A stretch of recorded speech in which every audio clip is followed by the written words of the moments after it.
মহানগরীর অত্যন্ত রিচ একটা জোন মোহাম্মদপুর জোনের আজকের এই সদস্য শিক্ষা শিবিরের সম্মানিত পরিচালক, সম্মানিত মহানগরী সেক্রেটারি জনাব ডক্টর রেজাউল করিম, মঞ্চভূমিষ্ঠ এই জোনের বিভিন্ন পর্যায়ের দায়িত্বশীলবৃন্দ এবং প্রাণপ্রিয় সদস্য ভাইরা, সংগঠনের গতিশীলতায় রুকুনদের ভূমিকা।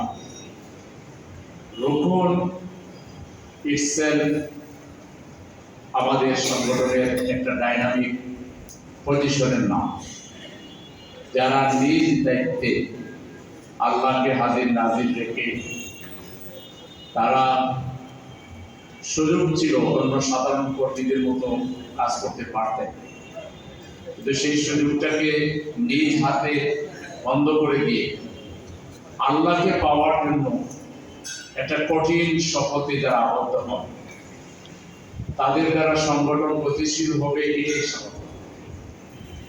তাদের দ্বারা সংগঠনের গতি কমবে যদি এই সদস্যদের কোনো গতি কমে যায়। সংগঠনের গতিশীলতা নির্ভর করতেছে আপনার গতিশীলতা, কোন কোন দিক থেকে আপনার গতিশীলতা লাগবে।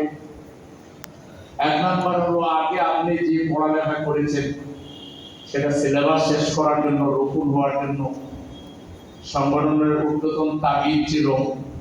নানা কারণে দ্রুত গতিতে যেন তেন ভাবে সিলেবাস শেষ করে আপনি একটা নিজের মানকে শো করার জন্য চেষ্টা করেছেন, মান উন্নয়ন করেছেন, রুকুন হয়েছে। রুকুন হওয়ার মধ্য দিয়ে আল্লাহর সাথে আপনার একটা রিলিজাম হয়েছে, একটা কন্ট্রাক্ট হয়েছে।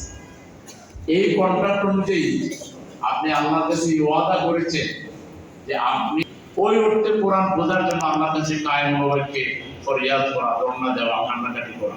বিষয়টা এরকম না যে আপনি যেন একটা চেষ্টা করলেই কোরআন আপনাকে ধরা দেবে। এই জন্য আপনাকে সিরিয়াস প্রচেষ্টা চালাতে হবে, কারণ কোরআনের মাধ্যমে আপনি আল্লাহর সাথে সম্পর্ককে গভীর করবেন। আল্লাহর সাথে যার সম্পর্ক গভীর হবে, কোরআনের সাথে যার সম্পর্ক সঠিক হবে, সেই ব্যক্তি কখনো নিষ্ক্রিয় হবে না, কখনো স্থবির হবে না, কখনো কোনো বন্ধায়িত্ব তার মধ্যে আসবে না, কখনো কোনো বিভ্রান্তি তার মধ্যে আসবে না, কোনো জড়তা তার মধ্যে আসবে না, কোনো পেরেশানি তার মধ্যে আসবে না, কোনো ধরনের হতাশা তার মধ্যে আসবে না, অস্থিরতা তার মধ্যে কাজ করবে না, কোনো ধরনের কোনো নেগেটিভ অ্যাটিটিউড তার মধ্যে কখনোই আসবে না। হতাশাবাদী লোক সে হবে না, সবসময় আশাবাদী লোক হবে। কনফিডেন্ট থাকবে নিজের উপরে, সমাজের উপরে, সংগঠনের উপরে, আল্লাহর উপরে, রাসূলের উপরে, দ্বীনের উপরে। সে ড্যাম কেয়ার থাকবে, এক আল্লাহ ছাড়া কাউকে পরোয়াই করবে না। সে বিপ্লবকে অত্যাশূন্য দেখবে, যেই বিপ্লব ঠেকায় রাখতে পারে কোনো শক্তি পৃথিবীতে জন্ম নেয় নাই। যে কোরআন আল্লাহ দিয়েছেন, যেটা নাজিল করেছেন স্বয়ং আল্লাহ, এবং যেটা যে নবীর উপরে নাজিল করেছেন তার উপরে দায়িত্ব ছিল প্রাণান্তকর সংগ্রামের মধ্য দিয়ে সর্বাত্মক শক্তির প্রয়োগ করে এটাকে বিজয়ী করা, এবং তিনি সেটা করেছেন। এবং এটা এখনো আমাদের উপরে সেই একটি দায়িত্ব, এবং আমরাও এটা করবো ইনশাআল্লাহ। এই কনফিডেন্স যার মধ্যে থাকবে যে কোরআনটা বিজয়ী হওয়ার জন্য এসেছে, এবারে বিজয়ী হবেই, সে কখনো দুর্বল হবে না, এবং সে কখনো কোনো পরিস্থিতির শিকারও হবে না, বিভ্রান্তির শিকার হবে না। তাইলে গতিশীলতায় রুকুনদের ভূমিকার জন্য এক নাম্বার কোরআনের সাথে নিবিড় সম্পর্ক লাগবে, হাদিসের সাথে সম্পর্ক লাগবে।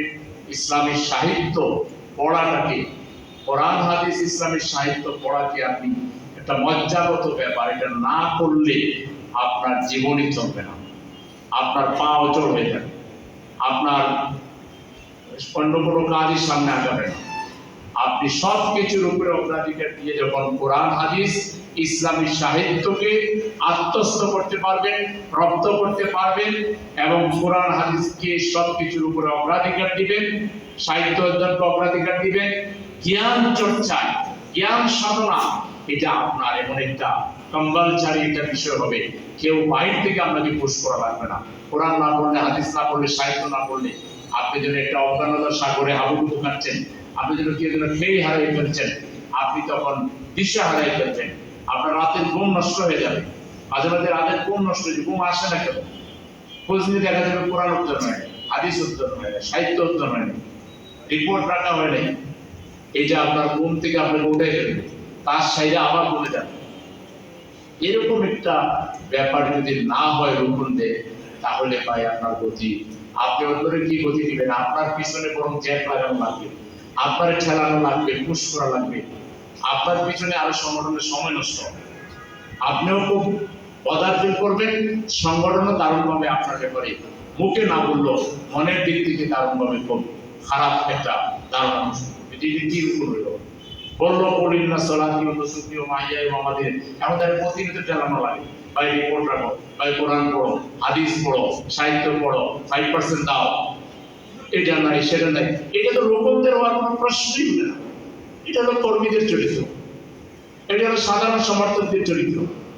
রোপণ মানে ডাইনামিক সত্তা, যাকে আর কাউকে পুশ করতে হবে না, তার বিবেকই তাকে পুশ করে, তার রূহই তাকে পুশ করে, তার শপথই তাকে পুশ করে, আল্লাহর ভয় তাকে পুশ করে, তাকে আর কাউকে পুশ করতে হয় না।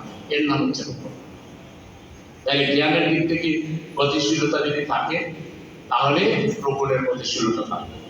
2 নম্বর হলো রোপণ আনুগত্য, শৃঙ্খলা, সংগঠনের পরিবেশ রক্ষা।